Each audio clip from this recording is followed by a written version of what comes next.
Hello, everybody, and welcome back to the WTF1 podcast, American Grand Prix post-race edition.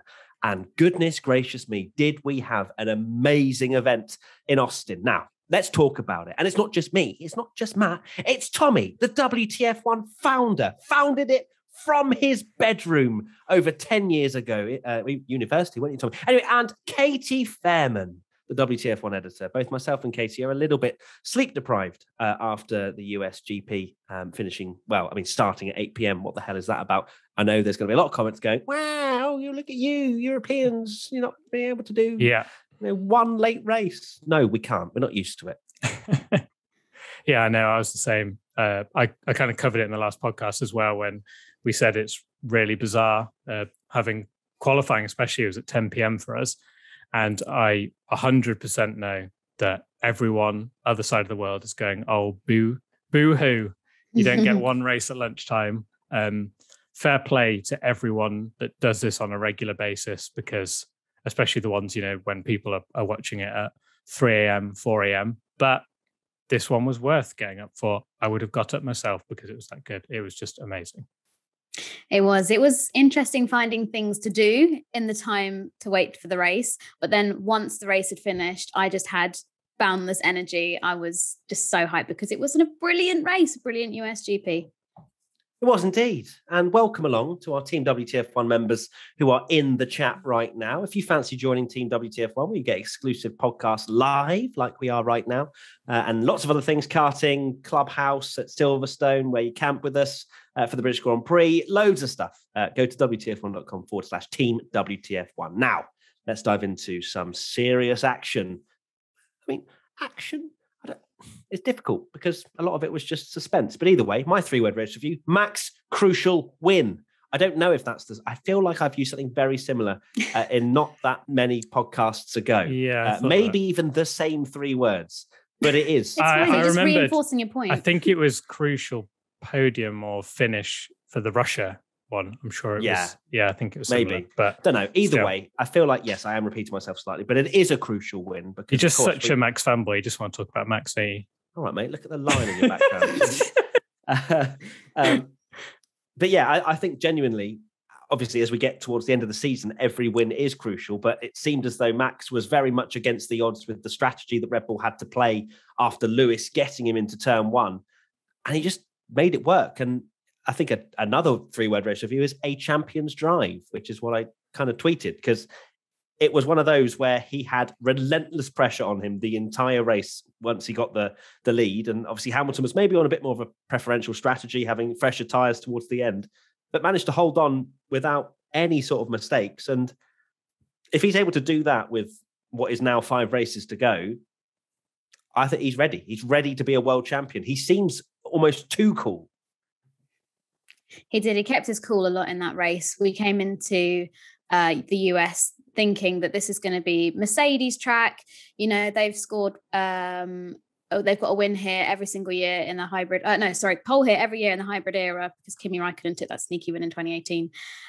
But yeah, we thought this is probably going to be a Lewis Hamilton win, maybe a Valtteri Bottas win. And then Red Bull just rocked up and were like, you were expecting us? And Max Verstappen, he put on a fantastic performance, kept Lewis Hamilton back. I know that there was a little worry, should we say, going into the race because obviously they were both lining up on the front row and turn 1 has seen its fair share of action over the last few years. And we spoke about it on the podcast we did before the race, saying that there was a small part of us that were thinking, could they come together? Like, obviously that's not what we wanted. We want to keep this championship battle alive. But yeah, Max did a brilliant job. Great call from Red Bull on that strategy. And we now go to Mexico and Brazil, which are in theory Red Bull tracks.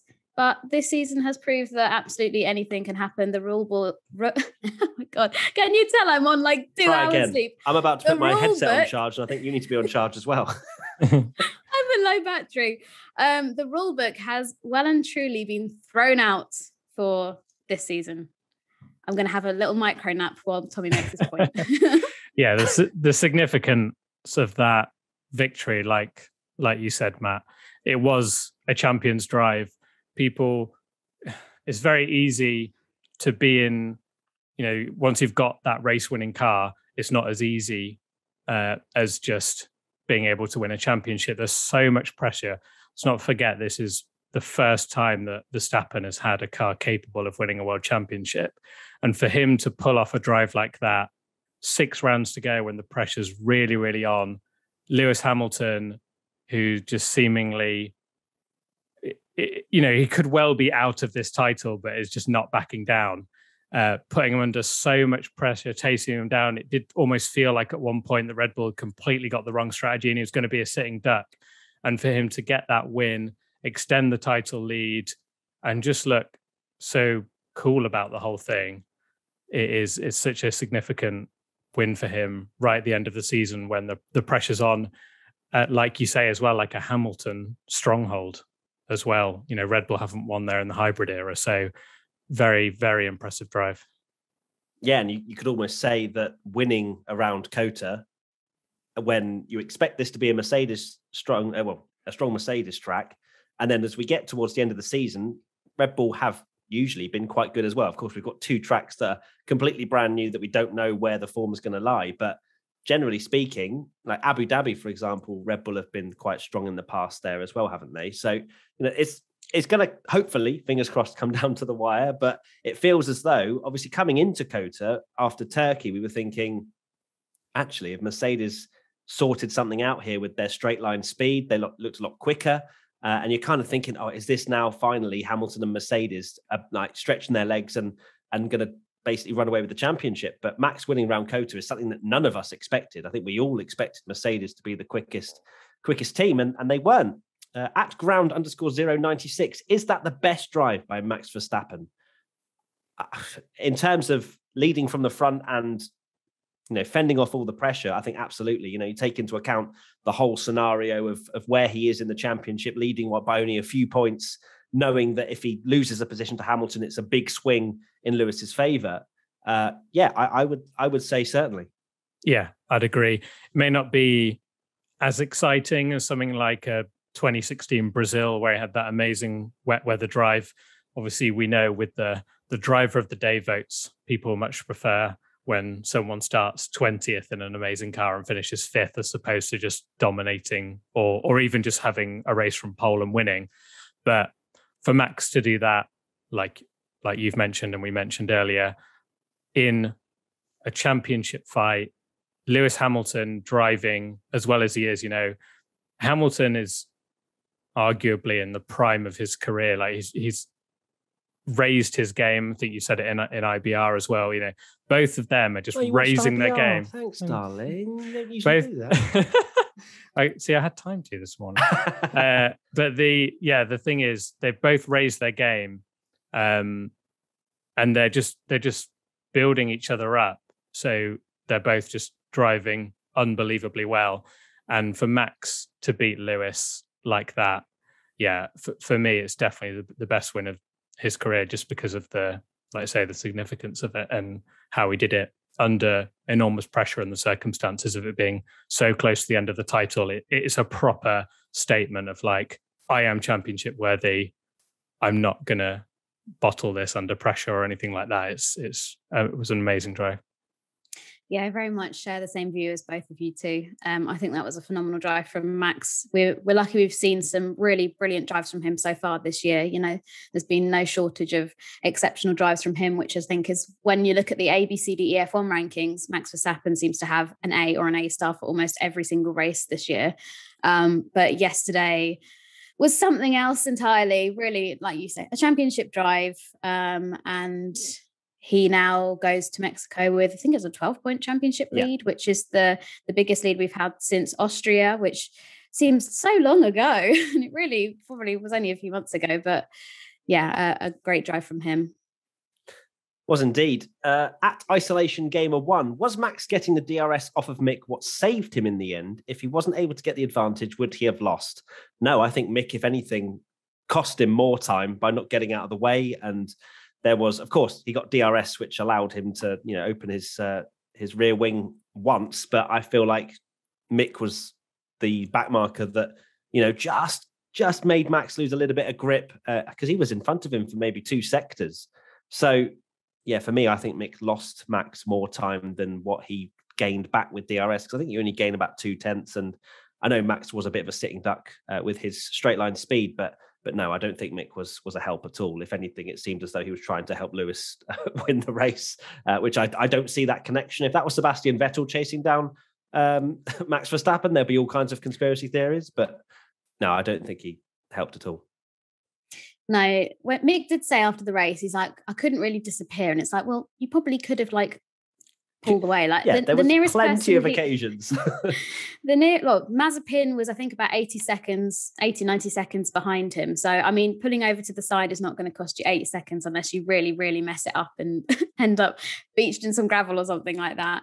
But like you say, Verstappen was able to get some DRS. Verstappen also said afterwards that he kind of understood why Mick did it. He said, it's his right to sort of be there on the track. And he also said that he thinks he would have been fine had Mick been there. Had he not been there, either way, he would have been like no problem. But I think, Christian Horner said that he felt like he was going to have a heart attack in that penultimate lap, seeing Schumacher, not getting out of the way. And I think he's represents all of us F1 fans, because we were just like, oh my goodness, if this whole, it'd been hyped up the whole race, of in the last 3 laps is when it's going to be nail biting and super intense. And then you see Verstappen getting stuck behind one of the lap task cars and you're like, oh my God. But it was fine. I feel like I'm just saying words. They're not really making sense. Well, I wasn't being rude, Katie. I was trying to fix my headset, constantly beeping in my ear saying, so I'm fed up with what Katie's saying. Not again. Goodbye. But no, I'm sure what you're saying, Katie, is perfectly fine. Yeah, I thought it was pretty bad driving from Mick, to be honest. I think if it was Mazepin, I think everyone would have been roasting him for had his head. And because I put the tweet out and I almost went a bit more cheeky with it and said that Mick doing everything he can to make sure Hamilton takes his dad's record for winning the title. Because I'm like, surely you want Verstappen to win this title, so Michael's record stays. But regardless of that, he's not in a race with anyone, and I understand he's doing his race and shouldn't just jump out of the way. But it's not the easiest track. It's quite a single file. There's a lot of single file lines at COTA, and it's very dusty off track. But I thought it was a bit poor from Mick, and I was the same as Christian Horner, where I was like, oh my God, Mick's about to cost Verstappen the win here, and Hamilton's going to get DRS at the end. And then, yes, of course, he was, I think Mick was extremely lucky that Verstappen ended up getting the DRS and pulling away, because that did save him somewhat.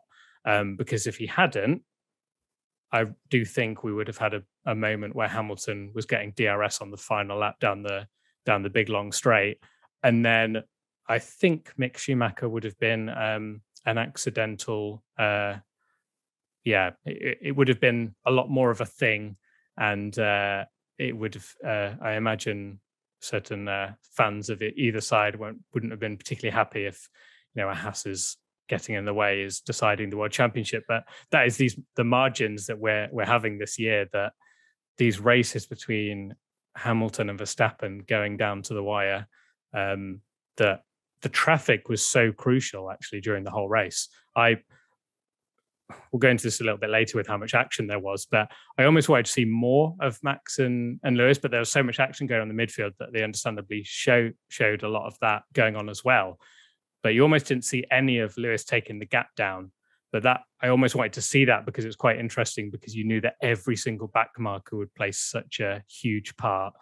And it was just such a tense and amazing race. Was indeed, absolutely. And you make a very good point about if that was Mazepin, I think there'd be a lot more people basically losing their minds on Twitter. But alas, Mick should have got out of the way. I obviously we don't know what exactly his team said to him, but if you're hearing Verstappen is coming up, he doesn't know the whole complexion of the race, Mick, in that particular situation, being in last place, and he's well within his rights to carry on. So there is the argument that he's not going to know that Verstappen and Hamilton are, Hamilton's got 8 lap fresher tyres and it's coming down to the wire. But at the same time, he definitely could have done more to get out of the way. At Ty Kangas 30, what is more important to the teams, the Constructors or Drivers' Championship? Even though Mercedes still has a decent lead in the Constructors, it seems all of the attention is on the drivers from both teams. Well, to the teams, the most important is the Constructors because that's where the money is. It's not through the drivers. Of course, it's great to have a Drivers' World Champion and it's great for the brand and that sort of stuff. But the teams is where the money is handed out by Formula One, and it's a lot of money. So that's why team orders come into play quite a lot throughout the entire field. So yeah, it's weird that people think that it's complete attention on the drivers, because if it was complete attention on the drivers, they would have pit Perez, put him out behind Leclerc, made him set the fastest lap and taken a point away from Hamilton. Like, if they didn't care about the Constructors, they would have sacrificed. They did that at Silverstone, didn't they? Yeah, that's very true. But they didn't do it for Austin. So you would think that, if they're going eggs all in one basket for the drivers, they would have sacrificed the podium to take that point away from Hamilton, but they didn't. Yeah, I'm not sure where I stand on this, because I think it's maybe a little bit... I feel like it's changed a little bit this year, because a little bit, I know you mentioned just then that they didn't do that, but they did do it at Silverstone. And for me, it does seem that the teams are a bit more favouring the drivers as opposed to I just need to plug this in. Yeah, sure, no worries.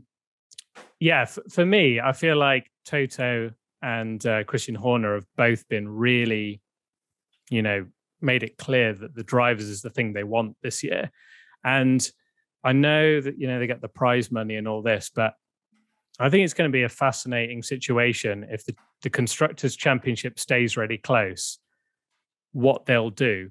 Because when I was talking about a few different crazy scenarios, if there's only a few points between them going into the final race, we could, in theory, get a ridiculous and crazy situation where Perez and Bottas almost have to decide, and Red Bull have to decide whether they almost sacrifice the Constructors' Championship to help the drivers going into the final race. And then we'll see that firsthand, which one they prefer. Because for me, the drivers one is the one that the fans and the media and everyone get more involved in. So while the Constructors, yes, they get the money, it's almost not irrelevant, but because the marketing and everything, they'll probably get more money from marketing and have a Drivers' World Champion. You reckon? Yeah, I don't think they care. I don't think they care as much. I think Mercedes winning a Drivers' Championship with Hamilton is so much more valuable to them than winning the Constructors' Championship. And same for Red Bull. I don't think Christian Horner gives one beep about the Constructors' Championship personally. I'd slightly disagree on that last point. I think it would be good for Christian Horner because obviously they secured all those Constructors' Championships with Sebastian Vettel, and then they've gone through a bit of a dry patch with Mercedes just completely dominating it. And I think that it would be a nice sort of full circle to come back round and say, I'm not saying they don't want to win it, obviously. No, I'm yeah, saying, but you're saying, I think they'd sack it off if Max could win the title. You think that's okay? I think I'm sure there's a lot of pressure as well from the Verstappen side of the garage to make sure that, Verstappen is one of the youngest world champions. And it's been very evident as soon as Verstappen came into that team that was the aim, is to try and get him to be the youngest ever world champion, which I don't know if he's too old now, which sounds absolutely obscene because he's literally still so young. I can't remember if he's missed it. I'm sure the chat will remind us. Here is a theoretical situation for you both then. They're going to the last round. Let's close our eyes. Let's close our eyes, Katie. It's Abu Dhabi, the title finale. Sergio Perez is third or something, and Lewis Hamilton set the fastest lap. And if Sergio Perez finishes third, they can win the Constructors' title, but Verstappen doesn't win the Drivers' title. But if Perez pits and takes a point off Hamilton, Verstappen wins the Drivers' title. Are Red Bull going to pit Perez or not? I say yes, they would. to win the drivers over the constructors. I feel like it'd be a very difficult conversation, Tommy. It would. It would. I would not want to mess with Jos Verstappen, sort of standing there like, true. You better. I'm just looking at the 2016, because this is the only one I could find, prize money distribution. And the difference between first and second in 2016 was $20 million. That's a lot of money for, I guess, the inner workings of Red Bull. I guess for Haas. But they're not first or second. They're selling £20 million worth of Red Bull if Verstappen in Holland alone, if Verstappen wins the World Championship. Holland is sold out, Tommy. Holland is sold out. I know. But you do pose a very good question. I want to hear what the chat thinks as well. That would because personally, in my head, I think they would do that. I think they would sacrifice the constructors to let Max win the title. I think so too, but I think it would be a very difficult and long discussion before the race as to all of the possible scenarios, because there are going to be people in Red Bull going, "You're doing what? How much are you throwing down the toilet potentially?" What now? But no, I think Christian Horner as a well. racer, and obviously Verstappen is their wonder child. I do agree. I just think that it would be a very difficult decision and not 100% either way. Yeah. Oh, this is a difficult decision. I'm glad I'm not a team principal. I'm glad I'm not in Christian Horner's shoes. But I mean, normally this time of the year, Mercedes have wrapped up the Constructors' Championship, haven't they? In fact, I think they said it was in Cota in 20. Yeah. Well, they're a lot closer now, Red Bull, because of that race. It's not out of the question now, which I thought it almost was at one point, but just saying the chat are 100% with me. Yeah, I know. All right. Cool. Yeah. No, but I suppose I'm not saying yeah, I'm I know. It's just you think it's not a clear-cut decision as what people might think. That's basically what I'm getting at.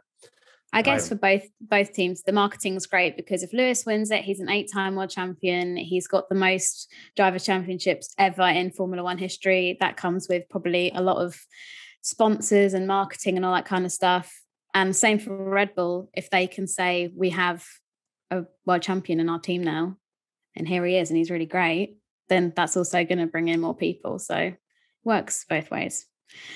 I think it's an interesting debate. I think it is an idea. Yeah, and I think to be fair, I think in my head, obviously this is just my opinion, Red Bull, I don't think have any kind of, not any discussion. They obviously discuss it, but I think it's almost like they would go for it. Whereas Mercedes, I totally agree. I think they would be a bit more, they'd have the discussions because obviously they're on this amazing winning streak and it would look amazing to be like X times constructors title because, that could potentially even carry on after Hamilton retires.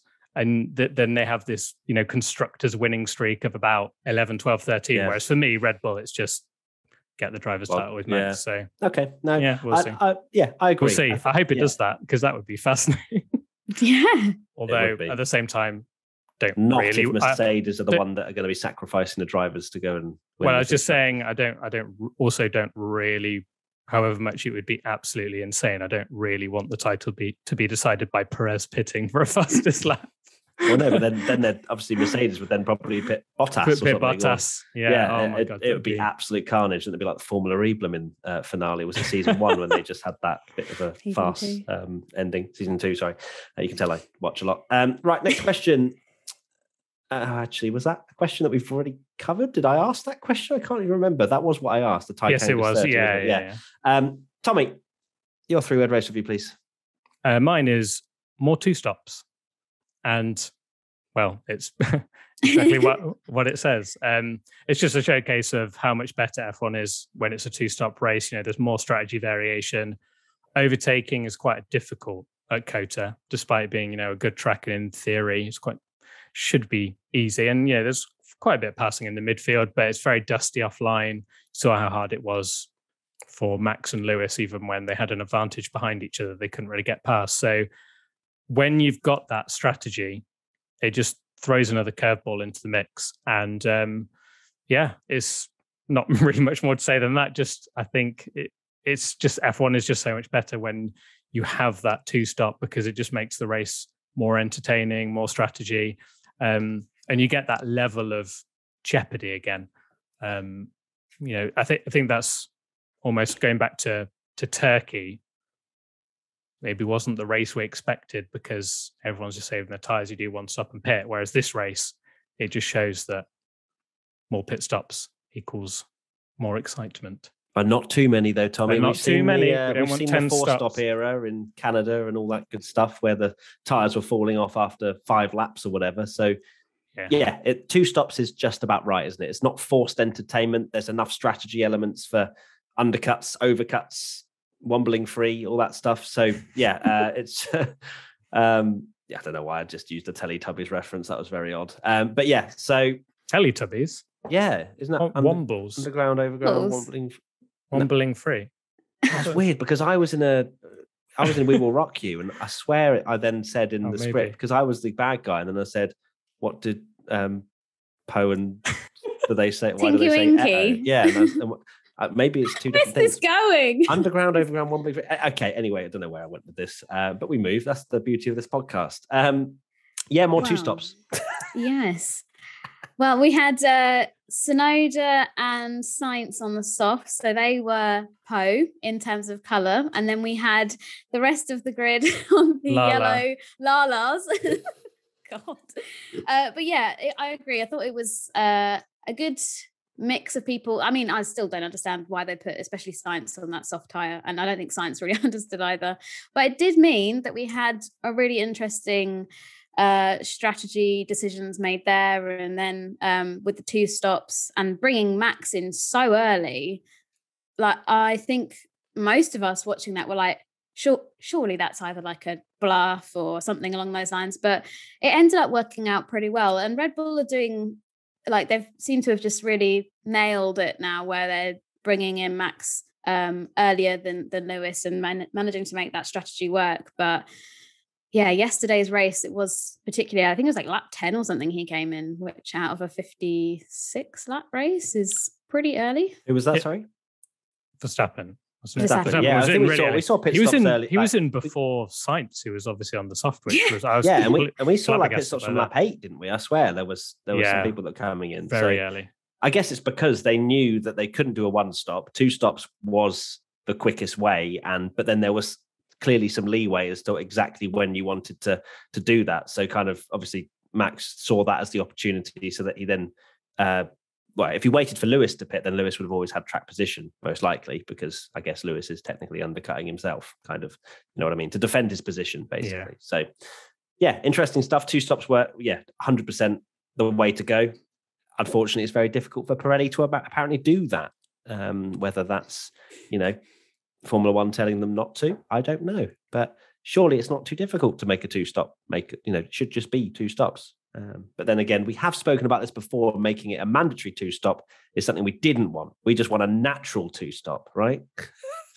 Yeah, so I think we were talking about tyres off. We were talking about tyres a lot after Turkey, and how Esteban Ocon was able to go a whole race on the Inters. And I was saying that I missed the element of like 1 stop, 2 stops, and the variety that brings. So yeah, I don't want it to be like, mandatory. Like you say, just want it just to happen naturally. Just like let nature heal. That kind of vibe. To heal. You can tell me just have the so tired. Yeah. Oh, really. I'm lagging here, guys. I was just going to say that we're it's probably asking a bit too much from Pirelli to be able to make the exact, in a perfect. It's their job. Yeah, but just make the tires make the tires softer or something, just to give us 2 stops, please. Go on, just a smidge soft. Right. Anyway, moving on. Team WTF1 member R-Done0. Did today's race show that if there weren't blue flags, Max maybe couldn't have won? I mean, taking that one particular incident on its own, maybe Lewis would have got onto the back of him, but we had many, many back markers throughout the entire race, and without blue flags, it would have been chaos, most likely. I'm kind of for blue flags in that situation, because I feel like that would almost, I don't know. I just don't think it would sit right. Maybe it's just because I don't like change. But I don't know. I feel like it would impact the race too much in a way in which it's not really fair for maybe the lead drivers. Yeah, I think blue flags are a necessary thing in Formula One. I know that they're not used in other championships, but for Formula One, I think that because of the extremities. Oh God. Yeah, so you can do this. can do it. That, we see the Haas get lapped, twice every race, and it's quite a common thing to maybe have the top 12, like below the top 12 have been lapped. I can do words. If you want to do the rest of the podcast from the sofa, just let me know. All right. Yeah, I really mic over there. I'm really sorry to everybody. The quality of this podcast has gone down the toilet. But that was in race one. Carry on. Yeah. To answer the question, I think Max probably still would have won had there been no blue flags. Thank you for your question. Wow. Okay, that was really insightful.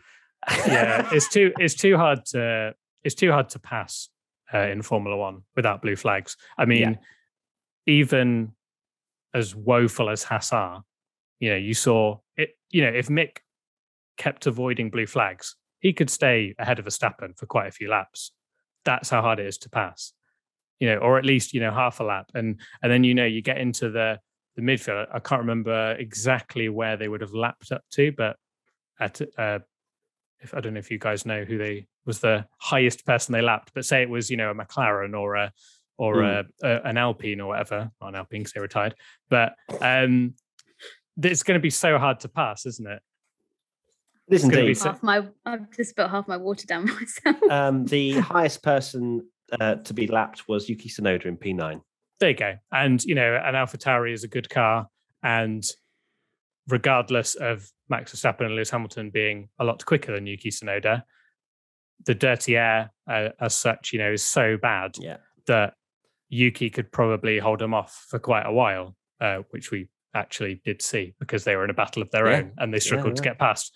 And it's not just, just because Max got blocked, Lewis would have been exactly the same. If anything, we've always talked about how the Mercedes seems worse in dirty air than anyone else because they're used to winning from pole. So I think it's just the nature of it. And I'm glad that blue flags are in operation because you just get a ridiculous situation where they can't pass and it just ruins the racing. Maybe it'll work when we get the new regs and they can follow closer, fingers crossed, and maybe blue flags won't be needed then. We will see. Next question, at Chris One Up. Are the Mercedes strategists good enough? Wow, that is a straight cutthroat question if I've ever seen it from Chris. Yes, they are good enough. They had to, we're explaining it in a video actually going out this evening. So please check out the Overcut Undercut F101 going out. But for live team WTF1 members, you're getting the inside scoop from the video. There was no way for them to have reacted to Max after that one lap. Max had made enough time up so that if Lewis had pit the next lap after the first round of pit stops, he would have lost position to Max. And not only that, if they'd pit him straight away the lap after, he'd have one lap fresher tyres, which would have done very little when you go up against Max in what looked like a slightly better car around Kota. So that's why they had to decide to go longer to then execute the overcut in the second round of pit stops, where they were then, was it 8 lap difference, I think, between the two tyres. So that gave them an opportunity to win the race. If they'd just followed suit with Red Bull, they would have stayed second and they wouldn't have had the pace difference. So, and it seemed as well, I think, when we were watching the onboards of Mercedes in practice and in qualifying as well, that they'd loaded on the understeer to try and allow for the tyres to last a bit longer, because that's what they tend to do is, if, they give a car a lot of understeer, that means that they then don't wear the tyres as much because there's not as much, I guess, load going through it. I'm not going to get too technical because I don't understand. But you know what I mean? That is something that they do. And clearly they were thinking if they get jumped, if Max goes ahead of them, they want to try and make this overcut work. And I think that was the only viable strategy available to them. This is peak F1, isn't it? Like the strategists, you're only as good as your last race. Two races ago, we were lauding Mercedes because McLaren messed up their strategy. Lando lost the race. Mercedes pitted Hamilton, and were lauding them for how good they were to basically Lewis, you coming in. This is 100% the best thing to do, and they pitted him. And we were all saying, Mercedes, this is why they're 7-time champions and so experienced and all this kind of stuff.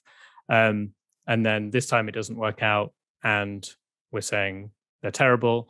And then next week, because Red Bull and Mercedes are so close, this undercut and overcut has happened many times. Happened in Bahrain. Mercedes you're almost being behind. You're the one that gets to almost try something a little bit different. And sometimes that plays brilliantly and sometimes it doesn't. And that makes the racing so good actually this year, is that we've had that where someone behind can't overtake, so they'll do an undercut or an overcut or whatever. And, it happened in Bahrain, Barcelona, Paul Ricard, here.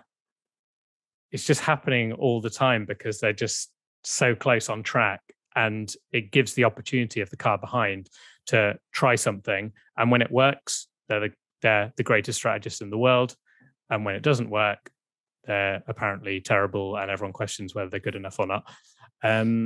So yeah, to answer the question, yes, they are fine. And I'm sure they'll pull an absolute blinder in one of the final 6 races. And then we'll have the question of, are Red Bull good enough? Yeah, 100%.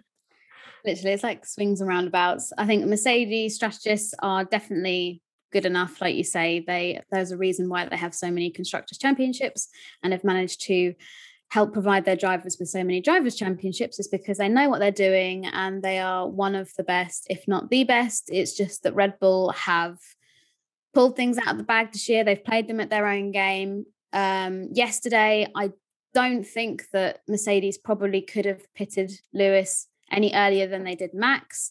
And obviously towards the end of the race, Lewis pitted and was on the fresher tyre, which we all thought meant he was going to close that gap and then lead to the overtake. So that didn't end up happening, but it was still, in my opinion, a sensible strategy call. It's not like they decided to, I don't know, double stack the Mercedes at the same time, and then that led to somebody getting held up. And like, there's nothing dramatic that means that they've made a terrible decision in that race. It's just a case of Red Bull, a bit like talking of like Texas Cowboys American theme, the Wild Wild West. They were the first to pull the gun, draw. That's the one. So yeah, it was a good job from Mercedes, but an even better job from Red Bull. First to pull the gun. Lovely stuff. I mean, it's technically pulling the gun out of a holster. I guess so. Yeah, absolutely. I'm making my own sayings up. It's fine. Why not? Yeah, look. Why not? This is a safe space in this podcast. Only goes out to a few people. Next question at Spitbox. Is COTA actually a good track? Most of the passes were in the pits or under DRS, and those that weren't almost always resulted in someone being pushed off the track. How do you guys feel about the track overall? Personally, I'm not a fan. Well, Spitbox, I'm not sure if you watched the same race as I did, because I love COTA and I think it's a brilliant track. It's amazing to watch in qualifying. You have the S's like at Silverstone. You have the back end of the track where it's like turn 8 at Turkey.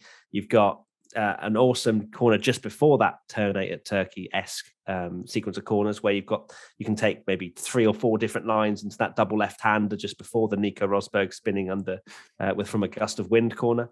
Is that the official name? Yes, that's what it's officially named after that. A blue plaque on the corner. But I genuinely really like COTA, and it's one of my favorite tracks on the calendar. I don't really ever say it, 'cause it doesn't really spring to mind, but when I actually think about it as a track, I think it's great. You've got a massively long straight. You've got a straight down the front as well. Turn 1 is so unique with how high it goes and then it falls away again.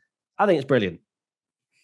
It is a good track. I do like it. I wouldn't say it's up there with like in my top 5 or anything like that, but there are certain elements to it that I do really. I'm going to 7th or 8th maybe. But it does normally deliver a pretty good race. And like you say, there's sort of really good bits from other great tracks that have all sort of been thrown in.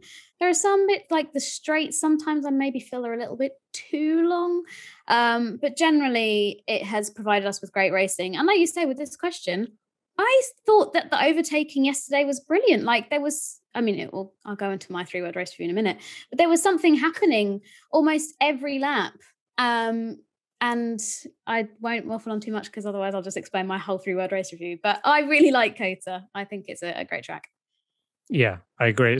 It's a best of, isn't it? They've done it deliberately. It was all part of the plan that, one master plan. Part of it is meant to be turn 8. Then you've got the bit that's meant to be like Maggots and Beckett's, and it's almost like a best of track. So, yeah, agreed.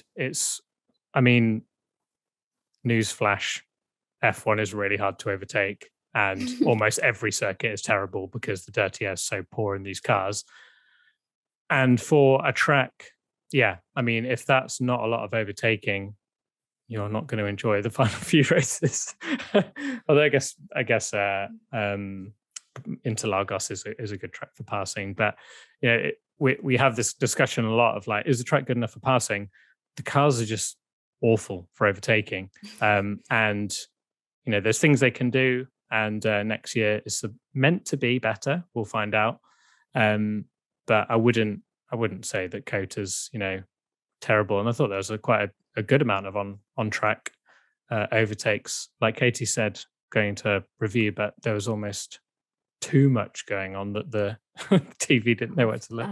TV direction was not great, but I'd much rather have somewhere like Kota on the calendar than something like Sochi. Although we had a fantastic Russian Grand Prix this year, like the chances of it being great, it's been on the calendar for X amount of years and we've had one good race, whereas Kota, I feel like, normally delivers something every year. So yeah, please don't, we're not planning on getting rid of it. In fact, we're just going to add more American races to the calendar. But we are. Yeah, safe to say. I think Kota yesterday really did have everything. Katie, what's your 3-word race review? My 3-word race review is it had everything. I'm sorry, I saw it coming up, and I'm sorry. Carry on. Fine. I'll let you on. So that's my 3-word race review, because, as you said, we had a battle at the front. Who was going to take the win? That was exciting. We had strategy calls up and down the grid. We had fantastic overtaking. Special shout out to Fernando Alonso, because my God, I haven't laughed so hard during a race for his team radio and him basically just giving a middle finger to the FIA at this point. Just really funny. And yeah, just generally, I thought it was a great race. There's so many performances from up and down the grid, though, that I feel have gone really unnoticed because there was so much going on. Charles Leclerc, stunning performance to keep that P4. Daniel Ricciardo. Oh, also the bit at the beginning with the McLarens and the Ferraris was amazing. Sebastian Vettel going from the back of the grid to P10. Yuki Tsunoda did a decent job. I'm sure I'm probably forgetting other people, but there were so many great stories from that race. And yeah, TV direction didn't do it justice, but to be fair, I think they would struggle to do justice to just everything that happened. Thank you. Lovely. Thank you for that. That was all my energy that I've bottled up since this morning. I love every single statement you've made in this podcast so far. You've then said thank you afterwards. Just addressing. Thank you for still sticking around. I'll be back in 10 minutes. It did have everything. It was a really great race. The midfield were mental. I was absolutely convinced that Lando Norris was taking out Charles Leclerc with that dive up the inside, with how the corner very much bends to the left quite significantly. It's more than a 90-degree left-hander, that one. But got away with it, and they fought hard. And then, of course, we had the Danny Rick and Carlos Sainz fight, which was then swept away from the mini box, and we just had to wonder what had happened. Very much Lance Stroll from Monaco vibes. But yeah, so it was. I was very surprised to not see a safety car with the amount of craziness that was going on in the midfield, to be honest. Alonso and Giovinazzi, as you say, I mean, that was just becoming a bit of a farce in the end, wasn't it, really, with Alonso just basically driving off the track and hoping that the stewards wouldn't say anything. It's so weird that he's almost like not trying to call their bluff. I don't know what he's trying to do. Embarrass them. Yeah, that's the thing. But I don't think he was actually right. I think that with the way he was fighting Giovinazzi, he was forced off the track. Was it? No, it was Kimi. Was it Kimi? Yeah, he pushed Kimi off the track. He pushed Kimi off the track. He was still on the track. Well, he came back on the track and took the position back. Alonso then later just drove off the track. And overtook and then was like, yes, what a move. Yes. It was so obvious. People completely misunderstood one of the tweets I did on WTF1. So I don't think it translated very well, but there's a term, S-housing is the phrase, which I think is used in football quite a bit for, people that bit of gamesmanship, but it's like an endearing and it's a funny thing that, it's like it's kind of humorous that you just almost have to laugh at how ridiculous it is. And Alonso perfectly epitomizes that because, he knows what he's doing. he's there to almost. I feel like him coming back into F1 is all obviously, you know, he's there to win and do well, but part of it as well is just to be like, all the things that annoy me about F1, I'm going to like bring up and just cause chaos. You know, I hate track limits. I'm going to just cut the first corner and then say, well, this is actually technically fine, so you can't come at me and all this stuff. And I absolutely love it. I think it's hilarious. But also at the same time, I genuinely burst out laughing when it got on the radio and went, yes. I was like, how can you possibly think? It's the most obvious thing. It's just Alonso being Alonso, and I love him for it. He's gone from being Fernando, you know, complaining about GP2 engines and whatnot, to now just absolutely ripping into the stewards. And I'm here for it, to be honest. And then Alpine were getting involved as well, weren't they, with the FIA team radio being all sassy with Michael Sassy, and that sort of exchange was incredible. Like, oh, so we're allowed to overtake off the track now?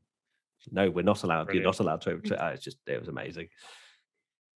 Tell he was there like, oh, for God's sake, why did we allow this to be broadcast? Because obviously these kind of conversations have always been able to happen between the FIA and the teams, but now they're broadcast, which is just, I think, the best thing F1's maybe not ever done, but in terms of broadcasting, that is a bold claim. FIA team radio, the best thing F1's ever done.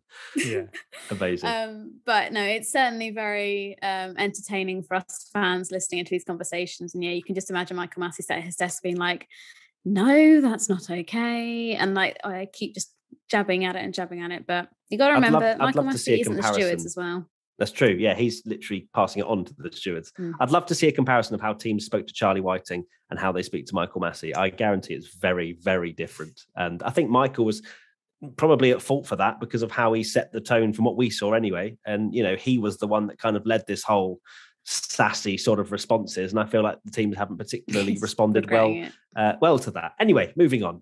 Question from Team WTF1 member, King of the Cassell 55. If Checo's drink was working properly, could he have challenged Lewis for P2? No. Moving on. Why do you not think so?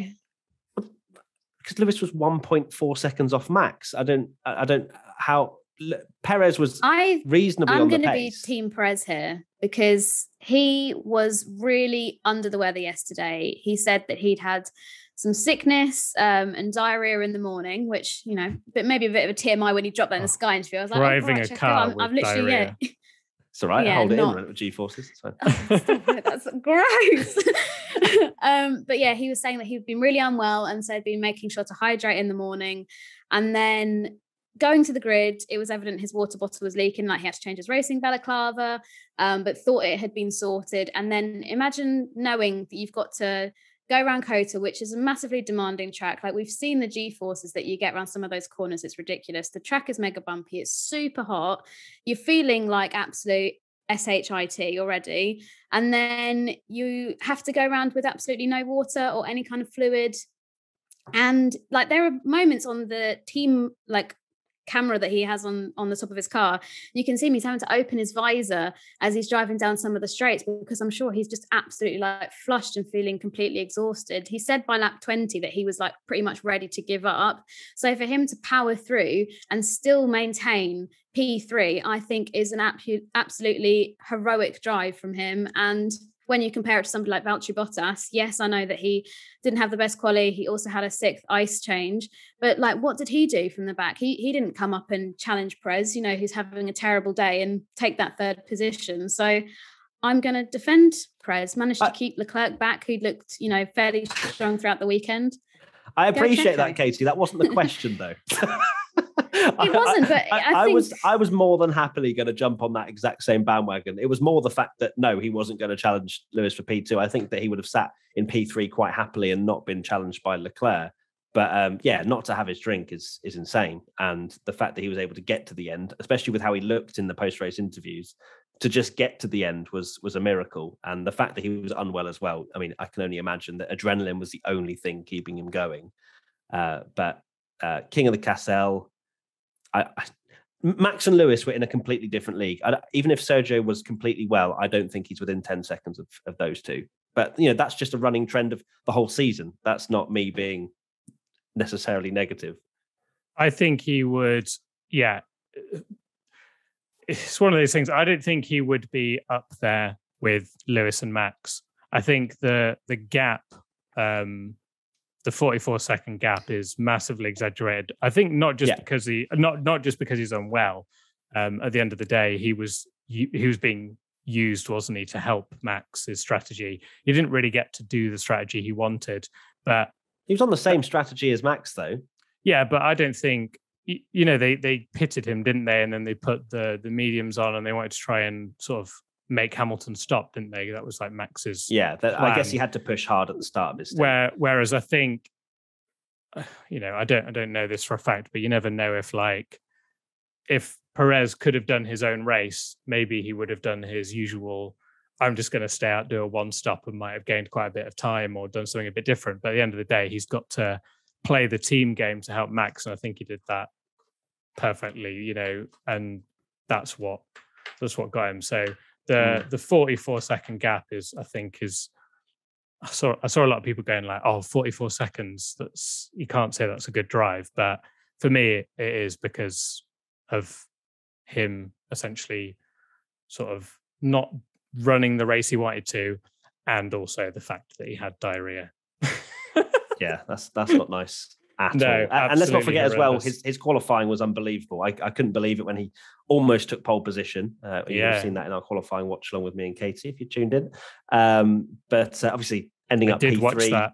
I asked you a question, you didn't respond, so that's cool. When I saw, actually, because I was watching it, and then I saw Perez go fastest, and then I popped you guys on, turned the sound up, and wanted to see your reaction to it, because it was just, and I think you were like, what can Perez do? Can he go second? Oh my God, he's gone pole. And Perez just looks so much more on it. We did our pre-race podcast, and it was saying that he's now not almost just copying Max's setup, and he's now sort of doing his own thing with the car, which is probably why he's doing so much better. And I also think that Adrian Newey is also back from a bit of a break, and I don't think it's coincidental that Red Bull have sort of got very, very quick again now he's back, because he is a genius. Obviously, there's a lot of people at Red Bull, but he is an amazing an F1 legend. So it's a good almost the perfect day for Red Bull. Obviously, they'd have loved him to be P2, but it's not unlikely as we know. But that's where they need him. They need him to be this every week now, where they can play 2 against 1 rather than it being always the other way around. Exactly. He played the perfect team game. I don't think P2 was up for grabs, but he allowed Max to win the race perhaps more comfortably than what would have, because I think Lewis would have gone further in that before the first round of pit stops, maybe he would have gone a little bit longer. But of course, with Sergio, who was within touching distance at that point, forced him into that strategy. So I didn't actually know if Perez, how Perez was dropping back. I did see a few people saying is this Perez dropping back to potentially save his tires and do the one stop, but then he came in anyway. I don't think a one stop was possible. Did anyone do a one stop? I don't think so. No, but I don't think it is Perez, isn't it?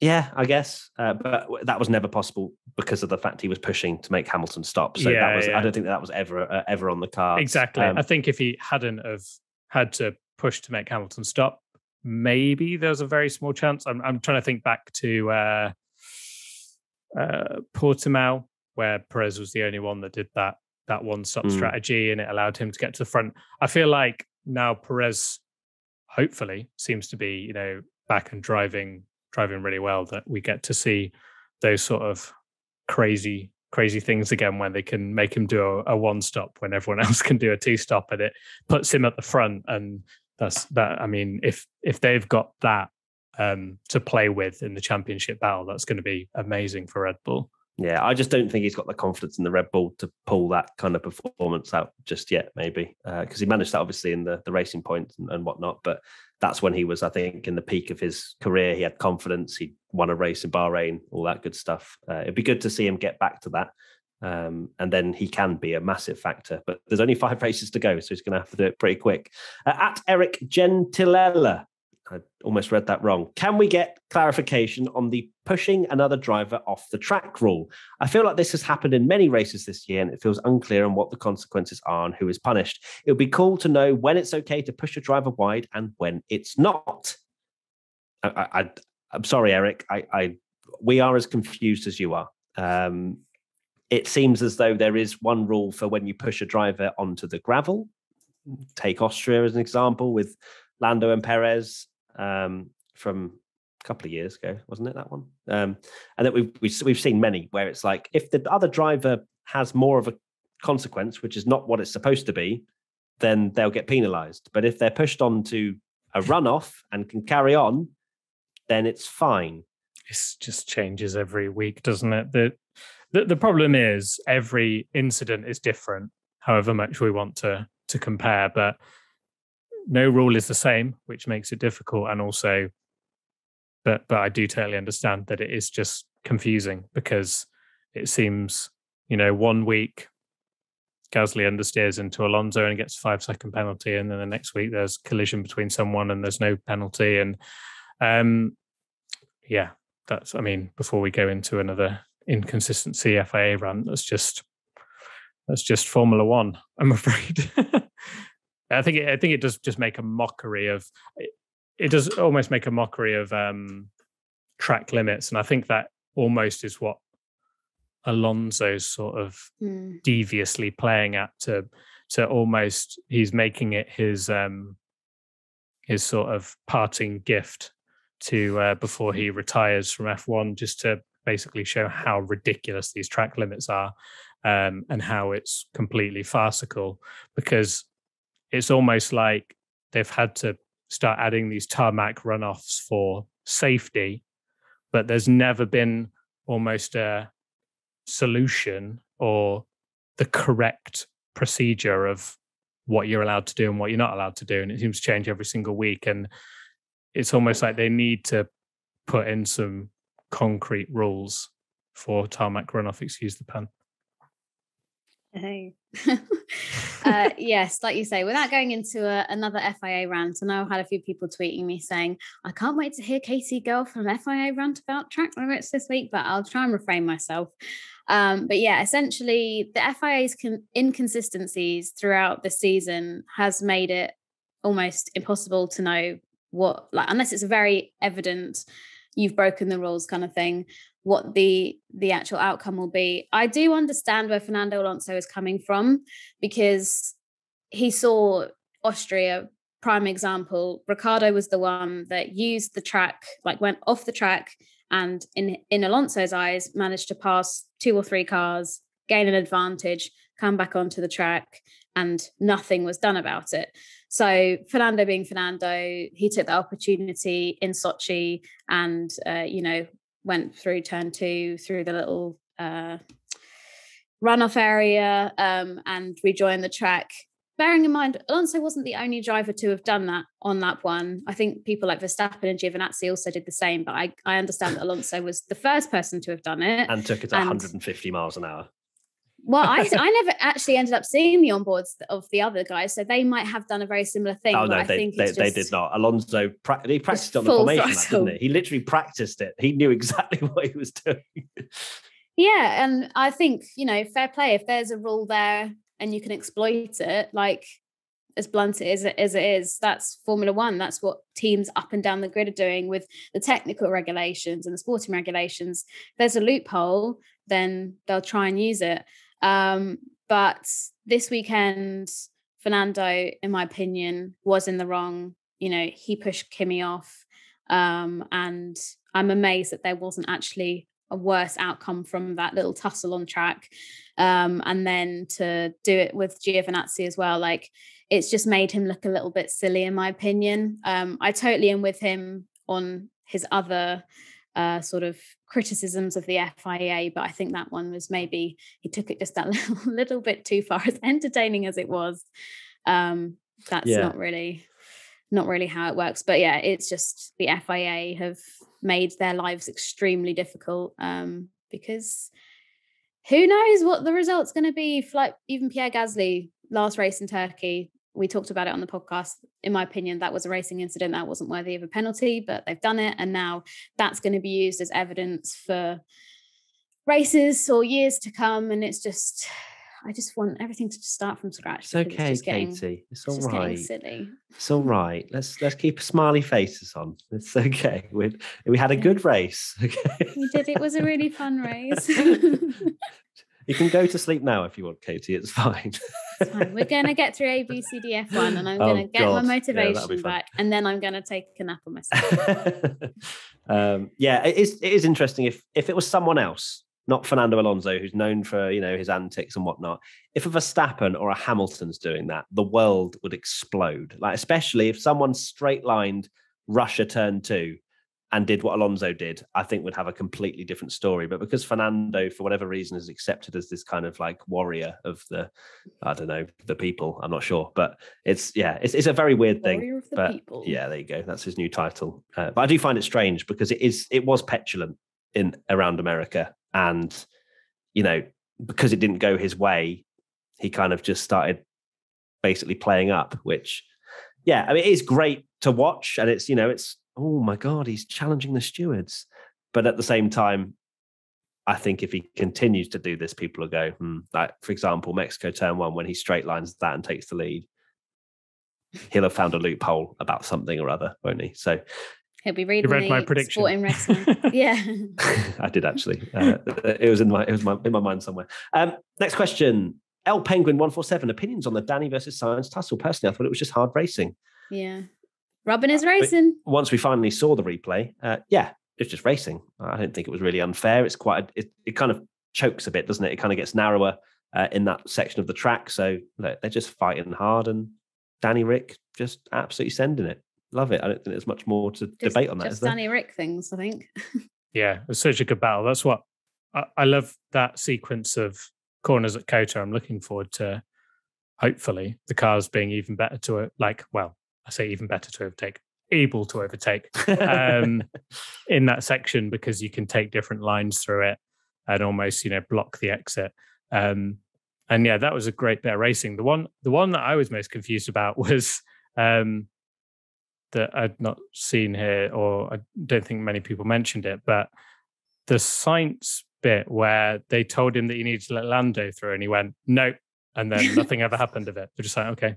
Because he let Danny Rick through, didn't he? Even though I thought it was an amazing overtake. It turns out that Sainz said, yes, I let him through. I'm not sure how much truth is to that, but he did open the door, to be fair, to go up the inside. So I guess it was Ferrari and Sainz successfully essentially changing the FIA's mind that they didn't need to do it. And they were like, oh yeah, okay.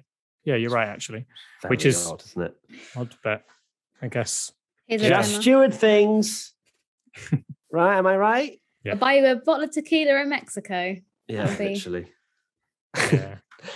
Right, let's press the button. Now it's time for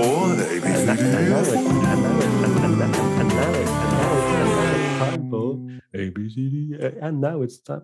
Okay. Here we go then. ABCDF1. Let's try and swiftly get through this, shall we? Lewis Hamilton. A. Right, can we do this? I don't think we can, but can we do this? No one from chance. one. The fans gave him an A as well. Valtteri Bottas. C. Fans, C. 2 from 2. Max Verstappen. B. A star. A star. A triple star. A quadruple star. Yeah. No, yes. A star. And the fans gave him an A star. Sergio Perez. A. But A star for battling through illness. No. Realistically, but realistically an A. Okay, come on. We can't be bringing in colds and, colds and flu. runny tummies. And the fans you gave get him an extra grade for as, diarrhea. Well, Stop using that word. It's horrible. he did a great team job. Lando Norris. bit of a quiet weekend from him. C.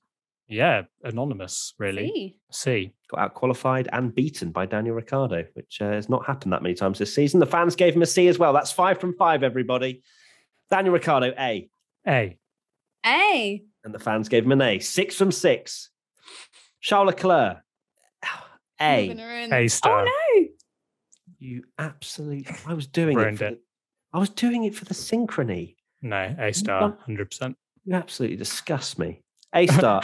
No context of WTF1, me saying Charles Leclerc A star and Matt going, you disgust me. Well, I was halfway between, but I wasn't sure just purely because I think the Ferrari could he have done?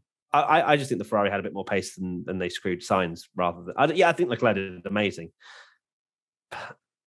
For a fourth. It was 50 seconds off. I think he's scraping an A star. I think maybe high A. Okay. I think he's scraping an A star for me. I've gone for an A as well. I haven't gone for an A star. Not a fanboy. Literally not a fanboy. I mean, A is still a great grade. Yeah. Oh, yeah, I'll take that. And the fans gave him an A as well. So you're the fanboy, Tommy. Yeah. Charles Leclerc fanboy, that's me. Carlos Sainz, B. Yeah, B. Okay, and the fans gave him a B. Sebastian Vettel, A. A. I've gone for B. You can tell with the just slight pause. The pause. Like, that's not going to be an agreement. I've just seen the fan. Yeah. He did really well. Don't get me wrong. You know, from last to 10th or whatever. He'd managed to get 10th because Kimi had an issue and spun. It is Kimi's fault, and I'm grading him for that as a result. But and he beat Lance. Yeah, and that car is absolutely delightful. I can't compare Vettel's drive to somebody like Hamilton's drive, who I also gave an A. So I'm giving it a high B. Vettel's is as good as Hamilton's. Vettel gained 10 positions in an Aston Martin.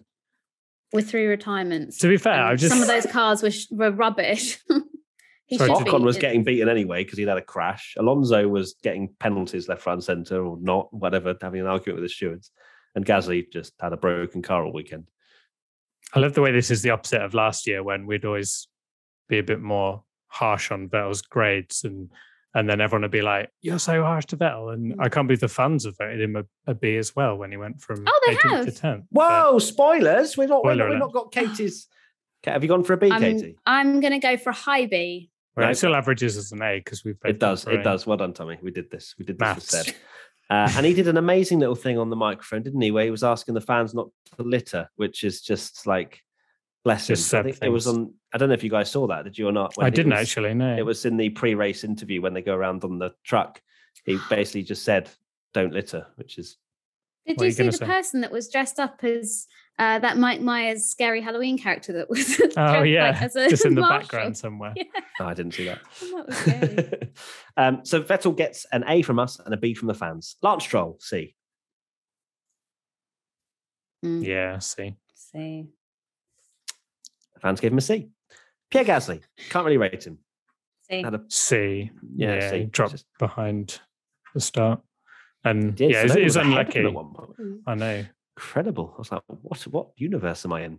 So Gasly, C from us and C from the fans. Yuki Tsunoda, P9, points. Minimum. B, definitely. It was a high B. Yeah. I'm very happy with Yuki for that one. I'm sure you are. I think that was probably, it's definitely his best race in a long time. I'm hoping that it's, more of this, please. But yeah, I think it's still a high B. Yeah. He's a rookie though, isn't he? But he has been in the car for a while now. So yeah, 16 races or something? Yeah, fair. B.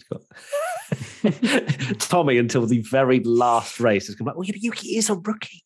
Yeah, it's his first race of the season. Yeah, in Abu Dhabi. He is a rookie. Yeah. B. Cool. And the fans gave Tsunoda a B. Fernando Alonso. C. C. Yeah. Fans gave him a C. Ocon. He got punted, didn't he, by Latifi, and then was just nowhere, so couldn't really do much, then had to retire. Do you reckon Alpine retired both of their cars just for banter? For banter. Yeah, just like, we're out of contention. Get some TV time. Yeah, shows pushing them into the pits. Yeah, in terms of, I guess, the cost cap and stuff as well. Like, you don't want to go, and especially with the bumps around here. I don't know. I think maybe. I feel like that would be a bit of a late call, like because there was 5, 6 laps to the end when they retired Alonso. Oh, for Alonso, yeah, I think that one's. But Ocon wasn't that far behind. He was like in. Don't know when he retired. Yeah, it's a C for Ocon there as well. Yeah, C for Ocon. It is indeed a C. So congratulations to Esteban Ocon for a C. Kimi Räikkönen. I mean, D? D, yeah, definitely. Threw away. He binned it. Oh, yeah, he was literally running in point at one point, wasn't he? And then he binned it. Yeah, that's sad, but a D. That's sad. Yeah, I think it's got to be a D. And the fans gave him a C, so we are terrible people. Giovinazzi, C.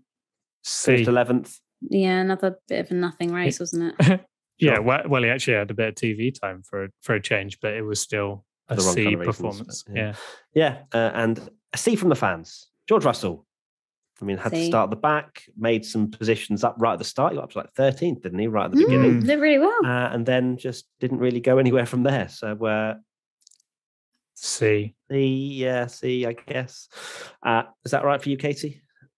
Yep, that's fine for me. And the fans gave him a C as well. We're on a C train at the moment.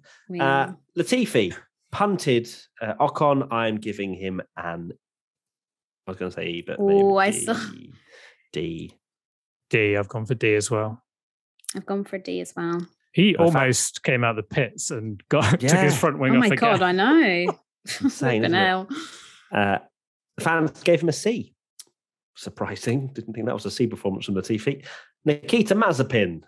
He had 3 pit stops because apparently his headrest started attacking him. Did you see that? I didn't actually see it. I heard about it. Incorrectly fastened at the start of the race. So literally from the very first lap, it came undone. So I did wonder how he was like 58 seconds off the pace after lap 5 or something. I was like, this is not great. But it's still a D performance.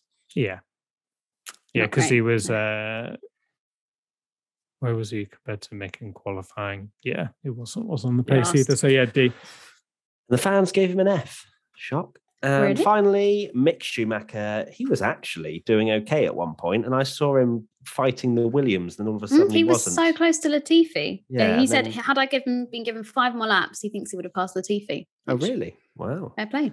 Or maybe that's why when he said he was in his own race. When I said like he's got nothing to race for. He was fighting probably why. Latifi. Yeah. He was head down trying to catch Latifi for a really important 15th place. Still a C, though. Yes, it's a C. And the fans gave him a C as well. Predictions for the US Grand Prix. Crash at turn 1. That happened. Thank you very much. Ocon and Latifi. Were you about to question it, Katie? Go on. What were you about to say, huh? I was going to say, I was expecting a big crash, but... Oh, sorry. Okay. Did I write big? Fine. Well, if we're playing that way, then I think that was a great prediction. And well done, Red Bull and Mercedes miles clear of everyone else. I think. No. Can't go. What? Bottas had to get through into 4th. They've literally just had an argument about how Perez was so far back. Yeah. But that's because he wasn't hydrated, Katie. You've said this. And what about Bottas? Bottas's problem highlights the problems in Formula One at the moment. Why have you suddenly gone really formal? I'm trying to win myself a point here. Verstappen and Hamilton beat Charles Leclerc by 52 seconds. If you said Verstappen and Hamilton miles clear of everyone, I would have considered it. But are you the points master now? Yeah, all of a sudden? I am. Okay, all right, 0 points for that. I get 1 point. Tommy, what was yours? Mine was Bottas given team orders. Nope. And Leclerc top 5 race finish. Yes. Well done, Katie. Mine was mechanical failure for one of the championship contenders, which is Bottas the championship contender? Alonso was in 2012. Yeah, this one time. Half a point. And then Ricciardo finishes ahead of Norris. So great prediction. That was a great prediction. Well done, Katie. The fans, Kendrink _ Latifi outqualifies Russell. No.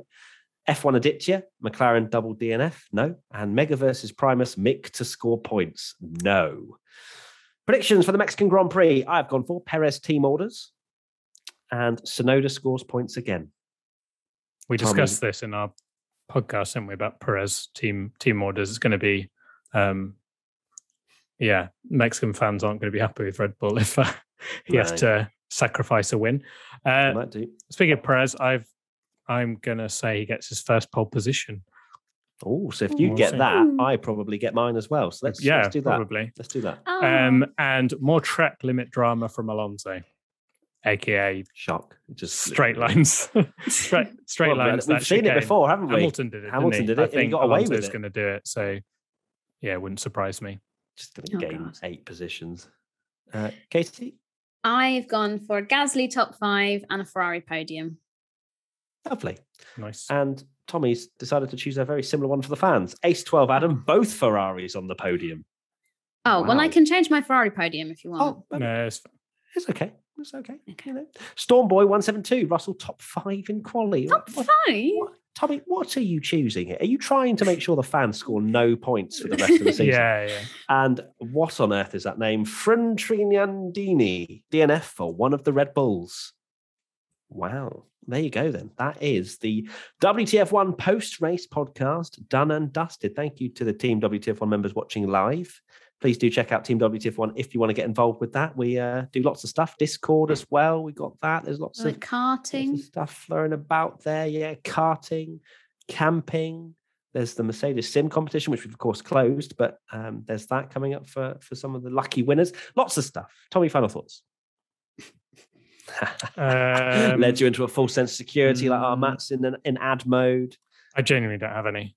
I've said everything I needed to say. No. That's my final thought. No, we do not end this podcast until you come up with something. I'm enjoying this. Look at the brain whirring away. Bzzz. Charles Leclerc is underrated. Okay, that's my final thought. Because I have seen a lot of people that have when we put the stat about how Sainz is doing well compared to Leclerc, a lot of people are like, oh, Ferrari's golden child's not as good as I think, and I think that's a load of rubbish. And he showed in that race that I think if he gets a car that he can be up there with Max and Lewis, I think he would be. So there's my final thought. Interesting. My final thought to add on to that is that I think he's just a step below the likes of Max Verstappen, because we've seen many mistakes from Charles, which is something that needs to iron out. I don't rate him as high, but I think he'd be in that there or thereabouts for a few wins. Yeah, I mean, he's had 2 pole positions this year, which is 2019, and he's had 2 poles this year. Which feels like 4 years ago. Katie, what's your final thought? My final thought is congratulations to Jamie Chadwick for winning the W Series Championship this weekend, which was an amazing drive. Also, shout out to Alice Powell because they had a good championship battle. But now Jamie Chadwick will hopefully accrue enough super license points that we may see her in some FP1 sessions next year. She's a Williams talent. If she can afford it. Yeah, we should also get a nice chunk of money. You do get a lot of money for winning W Series. So you get a quarter of a million. Yeah, quarter of a million. I guess that's nothing, is it? That's like 2 minutes in FP1. Yeah. But hey, hopefully with the Williams, she's been part of the Williams family for quite a long time. So it'd be nice. It'd be really nice. Yeah, very good. Yeah, it'd be good. She's a very good driver and a very nice person as well. And so it'd be really good to see her in an FP1. Fingers crossed. But Williams, I think, might have to subsidize that a little bit to allow that to happen. But we'll see. Well, thank you very much for your final thoughts. Much better yours, Katie, than Tommy's. Yeah, I had nothing really. Me and Katie are now. Tommy's now going to hit get some the rest. tired wave. Tommy's hitting the tired wave for no reason. I've got family over, and my little 2-year-old niece who was watching motorsport, and so she's converted, which is that should have been my final thought. My little niece is now converted to motorsport because she pointed at the screen and said "Wow, cars" when she was watching the W Series. Cute. But is she subscribed to WTF1? Yes. Okay, I made her. Good. You made her a YouTube account. Yeah. Just to, she definitely understands YouTube at 2 years old. And, you're not a Formula One fan if you're not. Anyway, Thank you so much, everybody, for watching and listening. Please give us 5 stars, a thumbs up wherever you are. If you do enjoy it. Katie's already literally ready to get to bed. So she's like, just end the podcast, Matt. That's been amazing. Thank you, everybody. Lots more content coming out. Of course, we've got a week break before we then go to Mexico, where we will be bringing you all the content once again. Thank you, everybody. Thank you to Tommy. Thank you to Katie. And we'll see you soon. Bye-bye. Bye. Bye, Katie.